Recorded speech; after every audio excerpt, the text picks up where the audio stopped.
Hi, this is Mardi once again and welcome to my channel.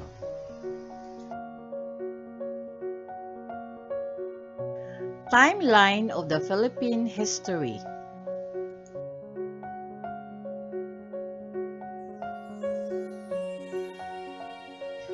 2004. Presidential election takes place.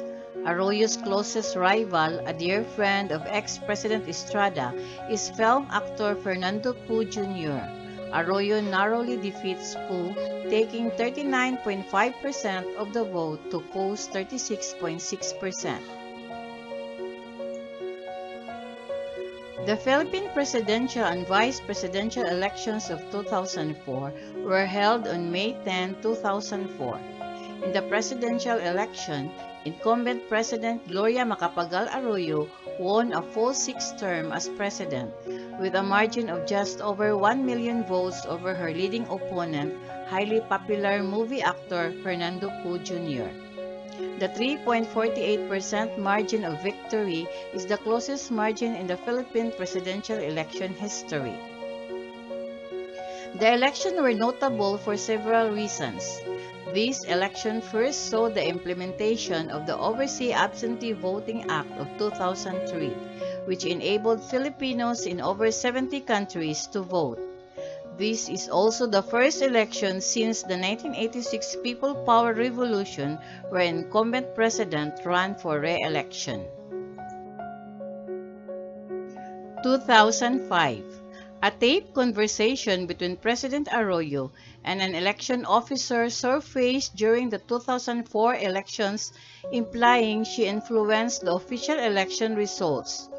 Calls for her resignation and demonstrations followed soon after. In September 2005, Congress voted down the filing of an impeachment against Arroyo. The Hello Garci scandal, also known as Gloria Gate, was a political scandal and electoral crisis in the Philippines. The scandal involved former President Gloria Macapagal Arroyo, who allegedly rigged the 2004 national election in her favor. The official results of the election gave Arroyo and Noli de Castro the presidency and vice presidency respectively. Hundreds of national and local positions were also contested during this election. The scandal and crisis began in June 2005 when audio recordings of a phone call conversation between President Arroyo and then Election Commissioner Virgilio Garciliano, allegedly talking about the rigging of the 2004 national election results, were released to the public. This escalated when the minority of the lower house of Congress attempted to impeach Arroyo. This was blocked by the Arroyo-led majority coalition in September 2005 and no trial took place. 2007. Former President Joseph Estrada is convicted of plunder, the first ever in the history of the Philippines.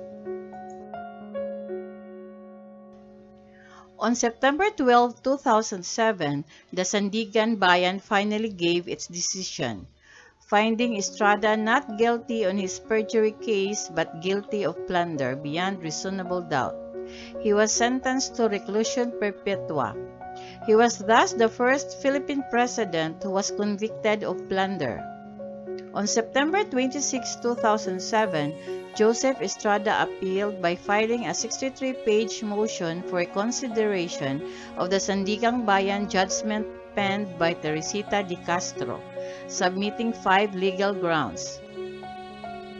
Estrada alleged that the court erred when it convicted him by acquitting his alleged co-conspirators. On October 5, 2007, the Sandigan Bayan Special Division ruled to set on October 19 an oral argument, instead of a defense reply, on Joseph Estrada's motion for reconsideration. Estrada asked for the court's permission to attend the hearing since it ordered the prosecution to file a comment before October 11.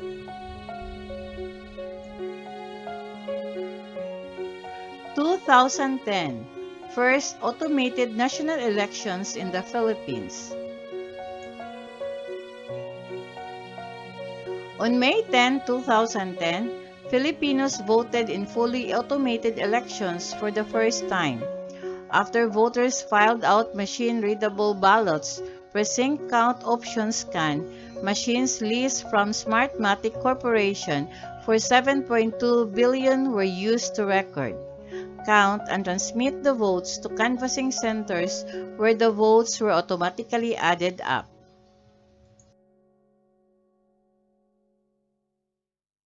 2010, Benigno Noynoy Simeon Cojuangco Aquino III wins the presidential elections and sworn it at the Manila Rizal Park on June 30, 2010. Benigno Simeon Cojuangco Aquino III, born February 8, 1960, also known as Pinoy or Noynoy, is a Filipino politician who served as the 15th President of the Philippines from 2010 until 2016. Aquino is a fourth-generation politician and was the chairman of the Liberal Party from 2010 to 2016. On September 9, 2009, shortly after the death of his mother, Aquino officially announced that he would be a candidate in the 2010 presidential election. He was elected and on June 30, 2010, was sworn into office as the 15th President of the Philippines at the Quirino Grandstand in Rizal Park, Manila, succeeding Gloria Macapagal Arroyo. He ended his term on June 30, 2016, succeeded by Rodrigo Duterte.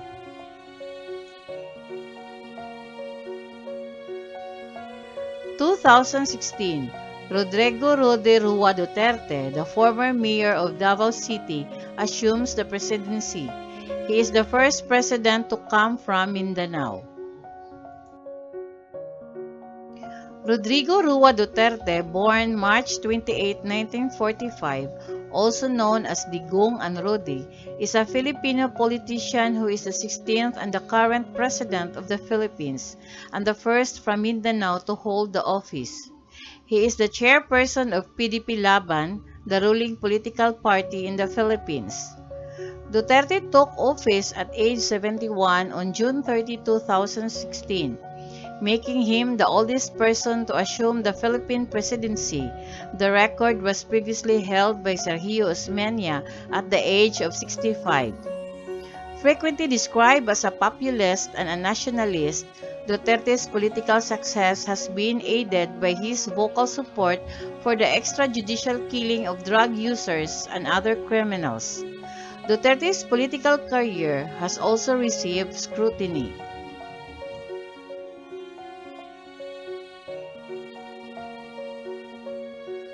2017, President Duterte declares martial law in Mindanao Island due to the rebellion in Marawi City by ISIS-affiliated Mauti Group on May 23 and extended by both houses of Congress to December 31, 2017.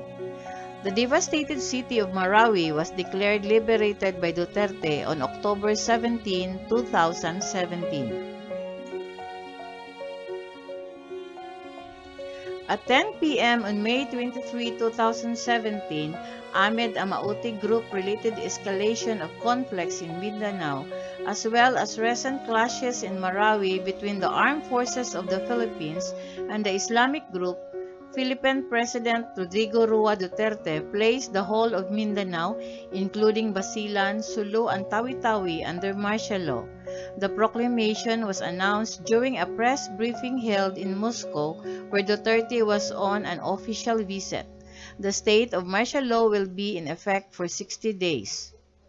According to the Philippine government, the clashes began during an offensive in Marawi to capture Isilon Hapilon, the leader of the ISIL-affiliated Abu Sayyaf group, after receiving reports that Hapilon was in the city, possibly to meet with militants of the Mauti group.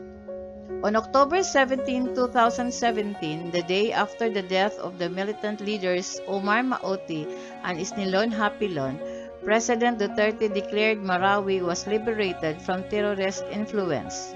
Then, on October 23, 2017, Defense Secretary Delphine Lorenzana announces that the 5-month battle against the terrorists in Marawi had finally ended.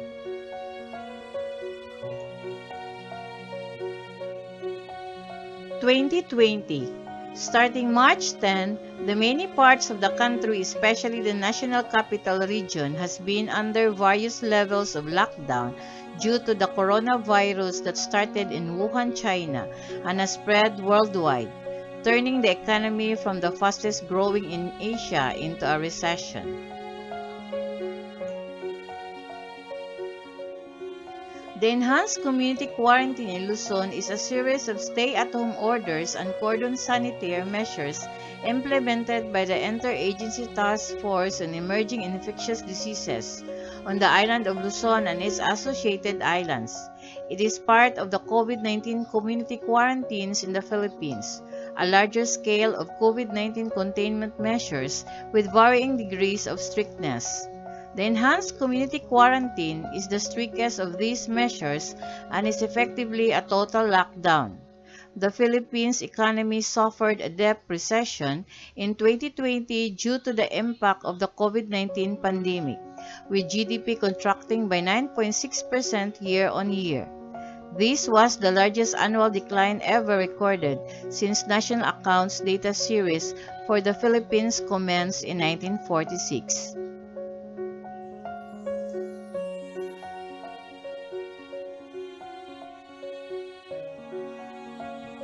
2021.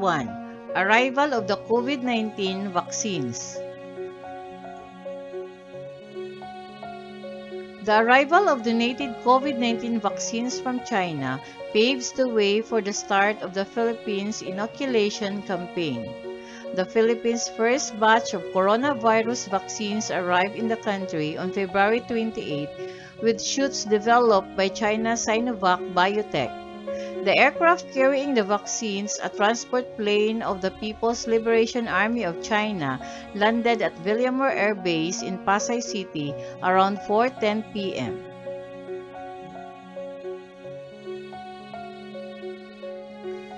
Thank you very much for watching. Please don't forget to like, comment, and subscribe.